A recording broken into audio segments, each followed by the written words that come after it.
Hello student, welcome to my channel Shravan lecturer. आज हम लोग मैथ के कुछ ऐसे इंपॉर्टेंट क्वेश्चन देखने वाले हैं जो बार बार बोर्ड एग्जाम में पूछे ही जाते हैं। वीडियो को लाइक कर दो, चैनल पर नया हो तो सब्सक्राइब कर लो और आप लोग इस मैथ वाले क्वेश्चंस को जरूर देखिए। मैं आपको डेली मैथ के इंपॉर्टेंट क्वेश्चन प्रोवाइड करूंगा एंड इंग्लिश का भी। तो चलो फिर शुरुआत करते हैं आज की इस वीडियो को। देखो क्वेश्चन नंबर फर्स्ट है, यहां देखो निम्नलिखित में से कौन सा एक सह अभाज्य संख्याओं का युग्म है। देखो सह अभाज्य का अर्थ क्या होता है। सह अभाज्य का अर्थ हमेशा याद रखना कि जैसे सह अभाज्य संख्याओं का युग्म जो है ना, उनकी मासा जो है ना, मासा नाम सुना होगा, एलसीएम एचसीएफ, तो मासा वो एक होता है। अब आप इन चारों में जिसका मासा एक आए दोनों का निकाल लो, मासा एक आए तो वो आपका हो जाएगा। लेकिन इनका मासा निकालने से अच्छा ना आप याद कर लो, क्योंकि इतना टाइम नहीं होता बोर्ड एग्जाम में कि आप बैठकर मासा निकालो, तब तक तो आपका मासा निकल जाएगा। तो आप याद कर लो। मैं आपको बता दूं कि ये जो है ना आपका 18 और 25, 18,25 जो है आपका, ये एक सह अभाज्य संख्या है। यहां आप लिख दो क्योंकि इसका मासा एक है।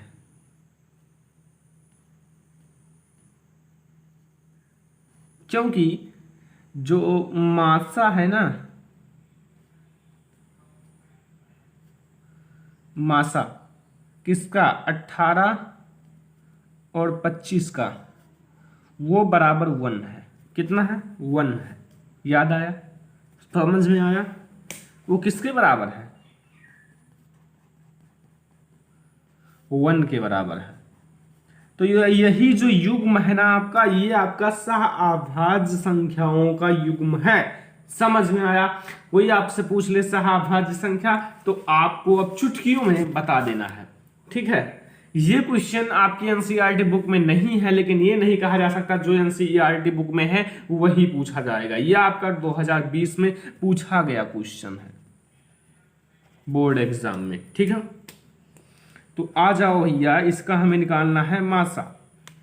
ठीक है, तो देखो कुछ नहीं करना, यूक्लिड यहां लिखा हुआ, यूक्लिड एल्गोरिथम का प्रयोग करके आपको 426 और या तथा 576 का मासा ज्ञात कीजिए। कुछ नहीं है, बहुत इजी है। अगर आप लोग समझे होंगे जो चैप्टर फर्स्ट का कुछ क्वेश्चंस, तो आप ये लगा सकते हो। नहीं जानते हो कोई दिक्कत नहीं, मैं आपको बताता हूं। यहां जो आपकी सबसे बड़ी संख्या है, यहां लिखो 576 आपकी बड़ी संख्या है, एंड बराबर आपकी जो छोटी संख्या है वो यहां लिखो 426। अब इससे इतना गुणा करो ना कि इससे ज्यादा ना हो और प्लस भले हो जाए, ठीक है, कम भले हो जाए लेकिन ज्यादा ना हो। तो कम आपको 1 बार ही ले जाना होगा, ठीक है, एंड प्लस आपको यहां 6 में से 6 गई 0, एंड 7 में से 2 गए 5, एंड 5 में से 4 गए 1। तो ये आपका आ जाएगा प्लस 150। फिर आप इस चीज को जो है ना, ये जो आप अब इन दोनों में से देखो, ये आप गुणा के उसे हटाओ, इन दोनों में से जो बड़ा हो उसे नीचे खींच लाओ यहां। तो यहां 426 आप पहले लिख दो, एंड इक्वल टू 150 यानी कि 150। अब इसमें आप इतना गुणा करो कि इससे ज्यादा ना हो, कम भले हो जाए। तो यहाँ 2 से कर लो, एंड ये आपका हो जाएगा 300 यानी कि 300, एंड प्लस कितना हो गया 126। ओके, समझ में आ रहा है ना। अब इन दोनों में से जो बड़ा हो उसे यहाँ आगे खींच लाओ। तो इन दोनों में कौन सा बड़ा है, 150, यानी कि आपका जो है ना 150 वो बड़ा है। ओके, एंड 150 आपका बड़ा है, तो यहाँ 150 एंड इक्वल टू 126। अब यहाँ कितने से गुणा करोगे, 1 से कर लो। 1 से गुणा करोगे तो यहाँ आप देखो इसमें कितना ऐड होगा, 4 एंड 2 24। ठीक है, अब 126 को आगे ले लो, इन दोनों में से कौन बड़ा है 126, तो 126 को आगे ले लो। तो 126 को चलो फिर आगे ले लेते हैं, एंड इक्वल टू 24, एंड यहाँ आप 24 में कितने से गुणा करोगे, 24 में आप 5 से गुणा करो, एंड जब आप 5 से गुणा करोगे तो कितना बचेगा, ये आपका 120 हो जाएगा, एंड 6 आपका बच जाएगा। ठीक है सॉरी, ठीक है। अब इन दोनों में जो बड़ा है उसे ले लो। तो यहाँ आपको क्या लेना है 24, एंड 24 इक्वल टू यहाँ आपको 6 इंटू 4 प्लस 0। तो यहां आपको मासा क्या निकला चलो फिर मैं आपको बताता हूँ। इसका जो मासा है ना वो 6 है, क्योंकि ये चीज जो है ना यही मासा होता है इसका। अब यहां लिख दो, यहां मासा जो है ना, मासा जो है ना वो 426 एंड 576 का वो बराबर है 6। ओके, समझ में आ गया? कोई दिक्कत, कोई कंफ्यूजन आप लोगों के पास हो तो कमेंट बॉक्स में कमेंट कर देना, उसका मैं जरूर रिप्लाई करूंगा और अगले वीडियो में सुझाव दूंगा। तो यहां आपका हो गया ये। चलो फिर हम लोग बढ़ते हैं अगले क्वेश्चंस की ओर। इसका मासा याद रखना 6 है। यहां आपका 3 नंबर क्वेश्चन है। 3 नंबर क्वेश्चन आप देखो, यहां लिखा हुआ है बिना लंबी विभाजन प्रक्रिया किए दिखाइए कि परमीय संख्या जो आपका 17/90 शांत दशमलव है या फिर अशांत आवर्ती दशमलव है। ये आपके चैप्टर नंबर 1 में ही है और आपको बताना है कि ये जो आपका है ये शांत है या अशांत है। बिना आपको लंबी प्रक्रिया के आपको क्या करना है, कुछ नहीं। ये अगर 2 की घात n 5 की घात m, अगर ये गुणनखंड जो है, ये गुणनखंड 2 की घात n इंटू 5 की घात m के रूप का हो तो ये आपका शांत होगा वरना अशांत होगा। अब आपको ये नहीं समझ में आ रहा होगा ये सर क्या बता रहे हैं, क्योंकि ये आपका है ना 2 की घात जितना हो, n मतलब 1 2 3 4 5 एंड m की घात और 5 की घात 1 2 3 4 5 चाहे जो हो। अभी मैं आपको समझाता हूं। देखो यहां मैंने लिखा है, यहां आपका 17 हो गया अपान 19, ठीक है। यहां आप 17 अपान, यहां आप 19 का फैक्टर बनाओ, 19 का फैक्टर बनाओ, यानी कि 19 का आप मतलब इसको मैं बताता हूं। देखो यहां आप जो 19 है उसकी देखो समझना थोड़ा सा। 19 है ये 2 होगा इंटू 3 होगा, इंटू 3 होगा 2 3 6 6 3 18 एंड 18 पंचे 90, इस तरह से बनाना है, ठीक है। तो यहां आप इसे लिख सकते हो 17 अपान 2 इंटू 3 की घात 2 इंटू 3 की घात 2 इंटू 5, ऐसे लिख सकते हो ना। तो यहाँ 3 है तो यहाँ 3 2 है तो इसलिए यहाँ आप 3 की घात 2 लिख सकते हो, ठीक है। समझ में आ रहा है ना? अब बताओ ये जो संख्या है ना,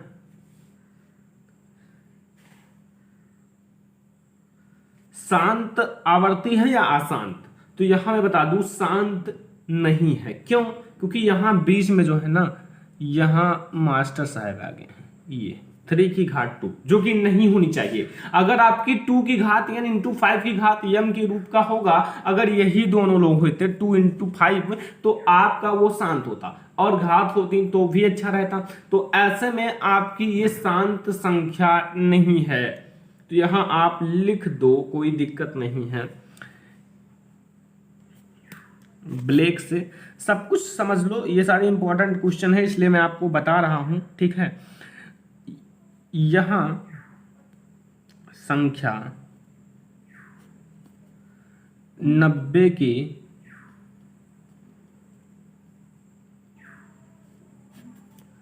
गुणनखंड मैंने किया है, ये देख लो, यही है गुणनखंड, ठीक है। 2 की घात n इंटू 5 की घात m, ठीक है, के रूप में नहीं है, मैंने बता दिया, ठीक है, नहीं है। तो अब आपका ये नहीं है, अतः जो आपका 17 अपान 90 अशांत आवर्ती दशमलव है, ठीक है। ये है आपके क्वेश्चन एंड काफी अच्छे थे, मोस्ट इंपॉर्टेंट था जो कि आपके बोर्ड एग्जाम में पूछा जा सकता है हर हालत में। तो वीडियो को लाइक कर दो और आपको और सारे क्वेश्चंस में सॉल्व कराता हूं। यहाँ 4 नंबर क्वेश्चन देखो, ये छोटा क्वेश्चन है लेकिन दिमाग डैमेज कर देता है बहुत सारे लोगों का। लिखा हुआ है दो संपूरक कोणों का बड़ा कोण छोटे कोण से 18 डिग्री अधिक है, तो दोनों कोण ज्ञात कीजिए। देखो यहां आपको दो कोण ज्ञात करने हैं एंड संपूरक कोण जो आपका है वो दो संपूरक कोण आपको लेना है और दोनों संपूरक कोण का आपको मान ज्ञात करना है। तो अभी मैं आपको बताता हूं, यहां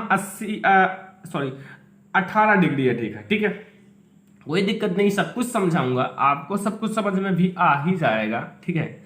यहां देखो, यहां आप लिख लो, ठीक है, माना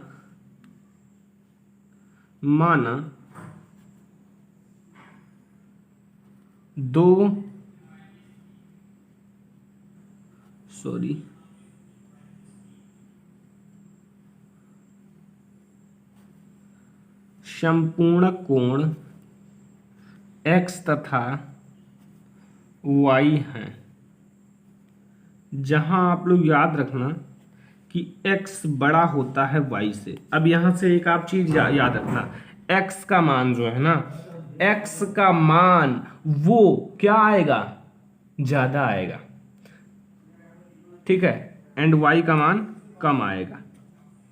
कुल मिलाकर आपका जो है ना 180 आएगा, आई होप दोनों मिलाकर। चलो फिर मैं आपको भी दिखाता हूं, कोई दिक्कत नहीं, आप पूरा क्वेश्चन सॉल्व करो। यहां देखो, तब प्रश्नानुसार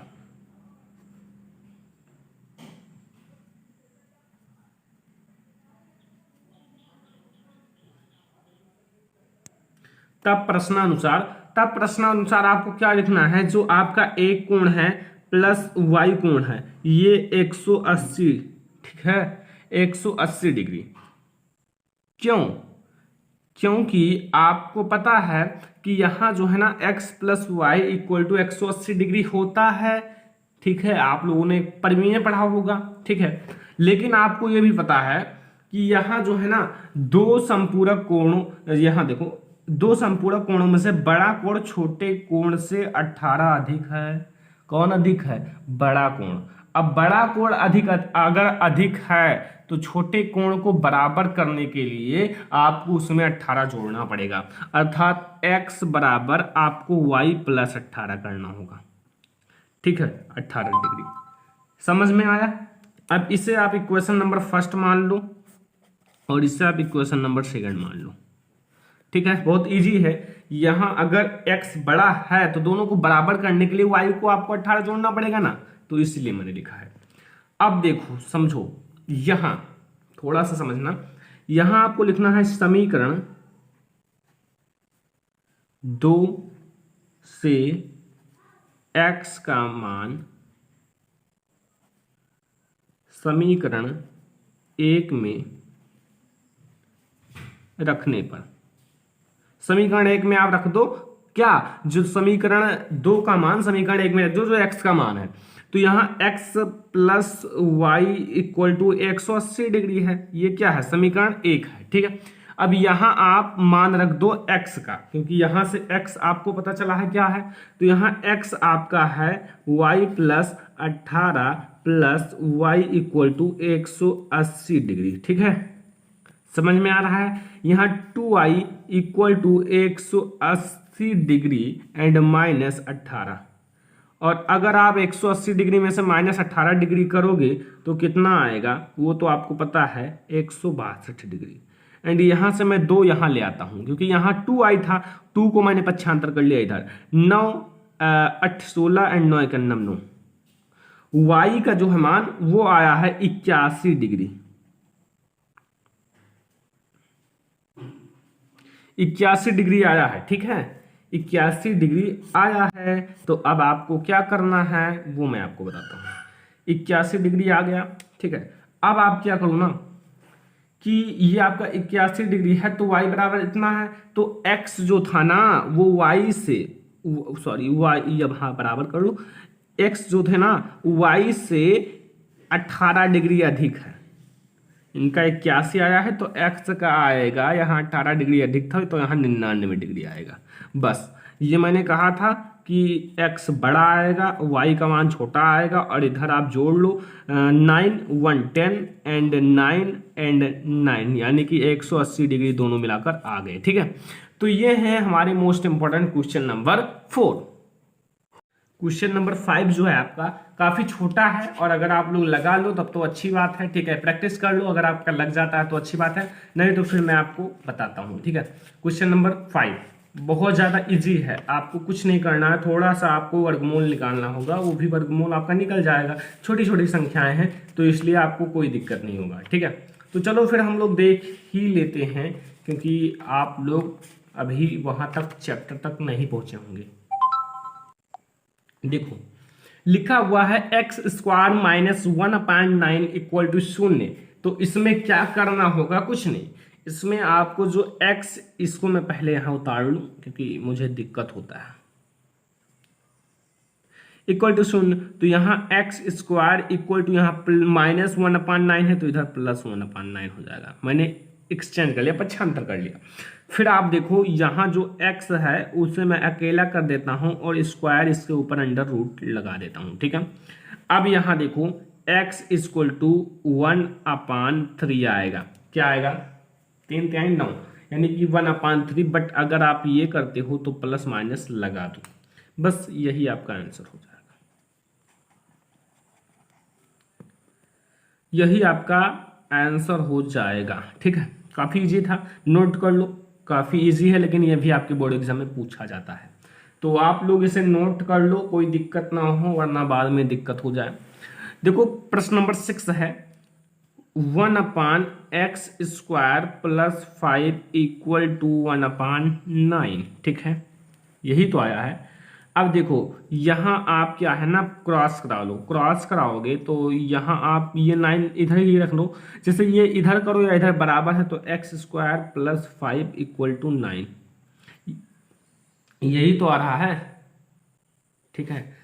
अब देखो भाई यहाँ x स्क्वायर ऐसे ही रहने दो, 9 में से आप इसे -5 कर लो, ये आपका 5 उधर जाएगा, माइनस में हो जाएगा, x square equal to 4 and x square है ही ऑलरेडी, तो यहाँ एक काम कर लो, x इक्वल टू √4 कर लो, ठीक है, √4 कर लो, तो यहाँ x बराबर आपका आएगा +-2, यही तो आएगा, +-2।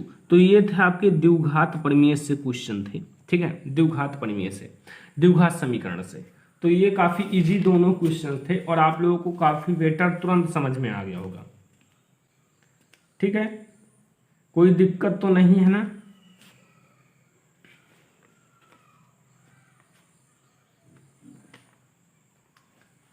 अब देखो आज एक क्वेश्चन और हम लोग छोटा सा देखेंगे, फिर हम लोग अगली वीडियो से कुछ और मोस्ट इंपोर्टेंट क्वेश्चन सॉल्व करेंगे, ठीक है। तो एक और देख लेते हैं, छोटा सा क्वेश्चन, प्यारा सा। चलो फिर, चलो हम लोग अब क्वेश्चंस नहीं देखेंगे। देखो आपको बताना है कमेंट बॉक्स में, ठीक है, यहाँ आपको बताना है sin 45 डिग्री का मान, ठीक है, एंड आपको बताना है tan 60 डिग्री का मान, कमेंट बॉक्स में बताना है, ठीक है, एंड यहाँ बताना है sec 30 डिग्री का मान, cot 45 डिग्री का मान। ये 4 चीजें आपको कमेंट बॉक्स में बताना है, इन सब का मान। और अगर आप लोग मान निकालना नहीं जानते हो तो कमेंट करना, मैं आपको तुरंत बताऊंगा, क्योंकि बहुत इजी ट्रिक हमारे पास है। तो ये आप लोग कमेंट बॉक्स में कमेंट कर देना, ठीक है। अब आपको ये मैथ वाली वीडियो पसंद आई हो, आप लोग बस पसंद आया हो तो कमेंट करना, सर मुझे पसंद है और वीडियो बनाओ, तो मैं आप लोगों के लिए जरूर बनाऊंगा, लेकिन अगर नहीं पसंद हो तो बता देना, ठीक है।